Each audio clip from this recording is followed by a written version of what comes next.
over the past 12 months, we set ourselves the goal of making 12 films over 12 months. And we succeeded. Not every film was shot within the span of a single month. Some films we shot a few months in advance, and some films we shot a few days ahead of our self-imposed deadlines. But all that matters is that, yes, we released 12 films in 12 months, but we didn't actually do 12 films. We actually did 14. We did... That's 2 extra. Yeah.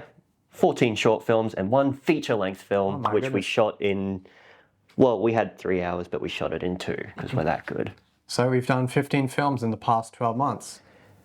You can do it too, Yes. guys. Over the last year, we've learnt a bunch of really helpful things that will be useful for any beginner filmmakers out there, kind of like us. Now, keep in mind that we are decidedly not professional filmmakers, so this is in no way professional advice, but you might as well listen to us anyway. Yes, give us some views. Give us a chance. Take a chance on me. Yeah, so anyway, our first point is... Scale. Smaller scale concepts are way more manageable than big things like feature films or films that you take way too seriously. Especially to do with our 12-month challenge, smaller ideas are a lot easier to produce more consistently if you're putting them on YouTube or you have a certain deadline. Don't go into every film thinking you're going to make the next masterpiece or you're going to take it incredibly seriously. Just take it easy and know what your abilities are so that you can consistently produce quality film. I've actually got a bit of an equation here. You need to balance your ambition with your practicality, as in what you have at your disposal, and that equals better quality. So don't reach too far out of your grasp. Just look around and see, what do I have? Who do I have? How much time do I have? I'm going to do something that fits in that, and I'm not going to make a 3-hour black and white film or something with 17 characters. Yeah, about the invention of the nuclear bomb or something. Oppenheimer. That one's good though. It is good. Made by a professional filmmaker with decades of experience. And about 50 professional actors. Absolutely. That was all you had. Now my first point is similar to his first point, which is don't get ambitious. Similar to scale. Because the 12-month film challenge was designed, well, I won't say it was designed because it wasn't, it was just we just sort of winged it. It was intended as a skill building exercise, and for that it was very successful. But whenever we would go out and do a more ambitious film such as Parallel Paranoia or What's the Scoop, it would sort of suffer a bit because we were trying to be ambitious and we sort of abandoned the idea of focusing in on one skill. And even though What's the Scoop, I suppose you could say we focused in on the production design, and it was the first film we color graded. We actually used a LUT. I used a LUT, which is cheating, I guess. The rest of the film suffered in a way because we were also, while we were doing that, we were also trying to have a good story, a serious story, a serious sort of narrative, yeah, an overly ambitious story, even though it's small in scale. And just we tried to do the whole thing, but some elements, aspects suffered because of that. And if we were to make the film again, I know for a fact that we would do it much better. And Parallel Paranoia also suffered for that, for a similar reason. And you'll also notice that in most of our films, we were just the only 2 actors with just a few cameo appearances of other people sprinkled throughout. And that's not because we don't want to use any extra cast and crew, that's just because that wasn't really the purpose of the 12-month film challenge.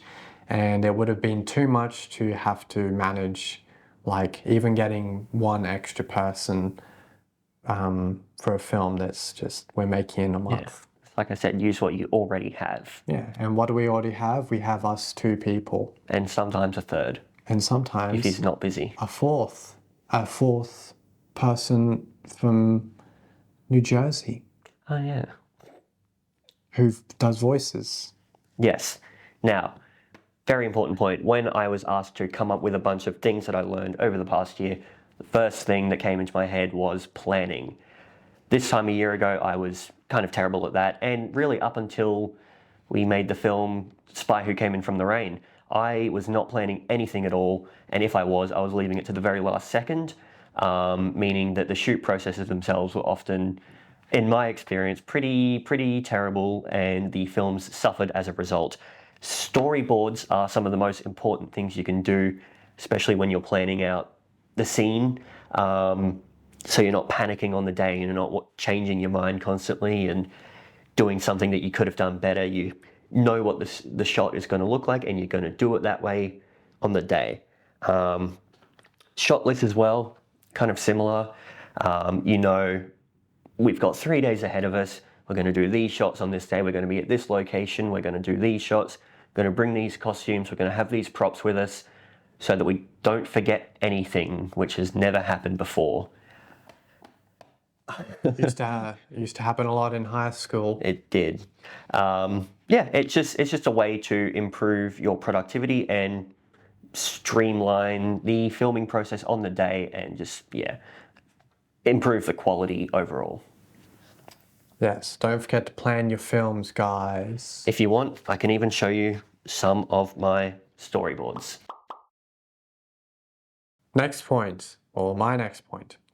Focusing in on one skill sometimes means other aspects of your film will suffer, and that's okay. For most of our films, I set myself the goal of something I want to learn from the film, a skill I want to improve, or something like that.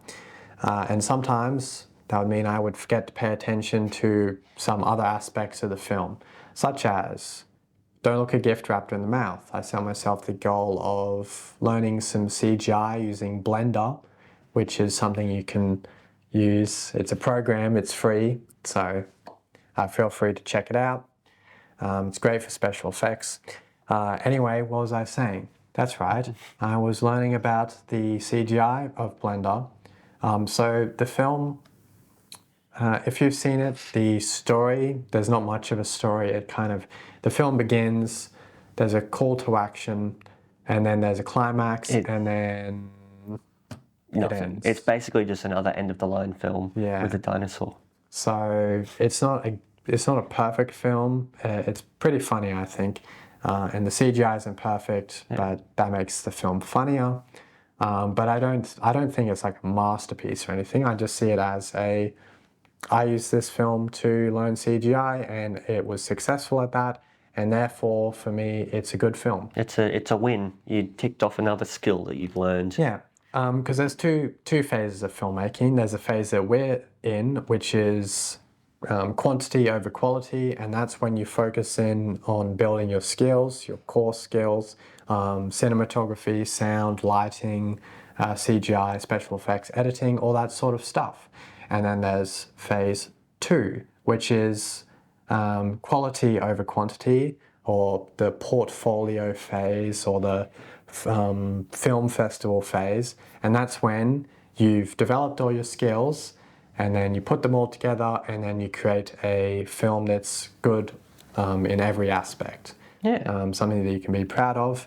So, when you're starting out filmmaking, just focus in on mastering individual skills one at a time, and then a few years or a few months down the line, you can put all those skills together and create your magnum opus. Don't overwhelm yourself at the start because you'll get put off. That's what we used to do. Check out Washington's 5. Oh, yes. Now, my next one, it's especially relevant if you're doing something like us and you're putting your films on YouTube for anyone to see, or in the future, if you make it big and you're pitching to film executives or companies or Big pitch. streaming conglomerations, know your audience. Don't carry on making really random niche things if you know that people aren't watching them. I've noticed, this is a bit of a report on our channel, our shorter and more comedic films do way better than some of the stuff I make, which is the dreary kind of taking it too seriously, period piece, spy, black and white stuff. People would much rather watch something like Jimmy Doyle than something that you know hasn't worked in the past, but you keep doing it for some reason, which is why my most recent film has been Memory Lane and not The Agents of Danger. I wanted to do something different. I used the aspects that we know have worked in the past, followed the genres that we know have worked, specifically comedy, crime. Other films that we've made that have worked well have been sci-fi films, the time travel films, the one of the End of the Line 3, Parallel Paranoia. They've all gone down pretty well. Conspiracy stuff, people love Jimmy Doyle, apparently. Know what you're good at and keep doing that. Yes, but also don't let views dictate what you make. No. If you don't care about views and if you don't care, like, make what you want to make is the little PS to that point. But if you want to make something that'll be successful, then Play to the right audience. Yeah. You're not going to go to an orchestra hall and perform country music. or rock and roll. That's my metaphor. Yeah. So, but do it with integrity. Oh yeah. Keep your artistic integrity and your autistic integrity. Which we haven't really compromised on any integrity. We just make what we like. Absolutely. Absolutely. And our last point is take time with the edit. I like this point a lot because I usually do the editing for all our films. And I often don't take time. I rush editing. He's rushing around like a commie. Yep. A film that is poorly planned can be ruined. Well, yeah, it can. A film that is poorly planned can be fixed in the edit and made a really good film. And a film that was very well planned out can also be ruined in the edit. And that is something I have learned. So take time to plan your film, but also give yourself enough time at the end of the film to watch the film, edit it, give it time. Let it simmer. See where it can be improved and stuff, because this has happened a few times with us. We'll be editing the film a few months in advance and we'll see a gap in the film or something. And this is a consequence of not properly planning, but it still can be fixed in the edit. We'll see a gap or something in the film and I'll think of a way that we can fix that. Maybe a new scene we can film, a new shot. Maybe it can be turned into a joke or something. And we'll try and fix that because we have plenty of time to fix it. A good example of this is the shot in What's the Scoop where this guy who plays Jimmy Doyle is walking down the street and he's getting the funniest looks from everyone he meets, and he goes down into the garage. The scene of him walking wasn't actually in the original script, but it's something we shot last minute, and I think it's probably my favorite shot in the film. It adds an entirely new location to the film, makes it seem bigger. Production value. Production value. So anyway, that's our 6 points. 4. Is that your favorite Huey Lewis album? Yes. We only have 4 points today, folks. Or 5, I can't remember. I think it was 5. Let's say 5.5. It's on the screen. Yeah. Thank you, editor. So anyway, we hope you found some of our findings helpful. And if you're a beginner, we highly recommend that you tackle the 12-month film challenge. Yeah. Make 12 films in 12 months. It doesn't matter if they're bad, doesn't matter if it's just you and your cat talking. Just make 12 films in 12 months. It can be anything you Do like. it in whatever month you want. We started, what did we start in June last year or something? July? August. Don't have to start August to in January. You can do it whenever, as long as it's 12 consecutive months. Because a bad film is better than no film at all. That's right. John F. Kennedy said that, I think. Yeah, Did he? probably. Who knows? Anyway, it's time for Thing of the Day. Today's Thing of the Day is our trusty 24 to 70 millimeter Canon lens.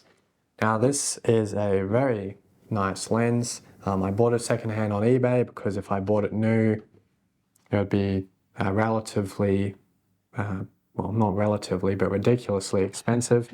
However, despite its price, it's served us very well throughout the last year, and we've used it on every single one of our films except for End of the Line and The Spy Who Came In From the Rain, because I used my camera.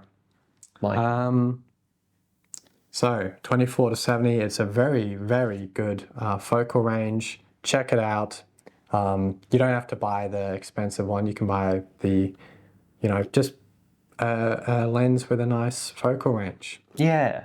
That's all you need. You don't need any fancy lenses. This is a fancy lens. I don't know what I'm trying to say. eBay's very good for camera stuff. And most kit lenses, cameras come with kit lenses with this sort of focal range. Check out eBay if you're looking to buy any stuff. Yeah, I've done that. It works. See y'all later. We hope that you enjoyed the show.